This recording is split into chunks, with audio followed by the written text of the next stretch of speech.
Guys, দেখেন আজকে আমি ডাল রান্না করছি। ডালটা খুবই সুন্দর। এই যে প্রথমে ডাল বসালাম, তারপরে একটু রসুন পয়লা দিলাম, দেওয়ার পরে সিদ্ধ হয়ে গেছে, গোড়া দিলাম, দিয়া টমেটো দিলাম, টমেটো দিয়ে সিদ্ধ হওয়ার পরে বাগার দিলাম। বাগারটাও খুব সুন্দর হয়েছে। যে ডাল রান্না করলাম, পাশে একটু ভাজি, এই যে ভাজিটাও কেমন হয়েছে দেখেন একটু। এটাতে দেওয়া হয়েছে গাজর, সিম আর পেঁপে, কাঁচামরিচ। হয়ে আসছে ভাজি, বেশি সময় নেবে না, আর 5 মিনিট।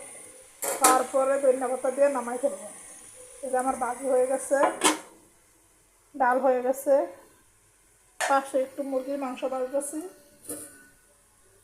মুরগির মাংসের জন্য রেডি করলাম। ভাজা মাংস আজকে রান্না করবো। যে দেখাইতেছি, একটু ওয়েট করেন। ডালটা দেখে খুবই ভালো লাগতেছে। ডাল রান্না শেষ। এখন ভাজা মুরগি, বাচ্চারা মুরগির ভাজায় অনেক পছন্দ, এই জন্য মাংস ভাজা বসাইলাম।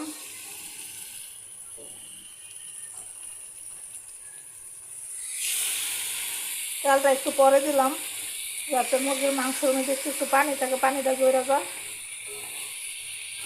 পাশে মুরগির মাংসের পাশে একটু মশলা ছিল, এই মশলাটা দিয়ে নিলাম।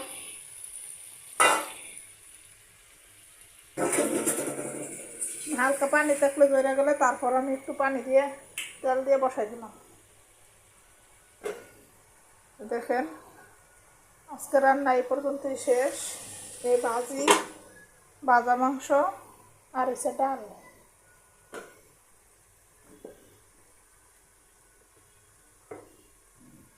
পানি বেড়ে গেছে, তারপর দিয়ে দিলাম তেল।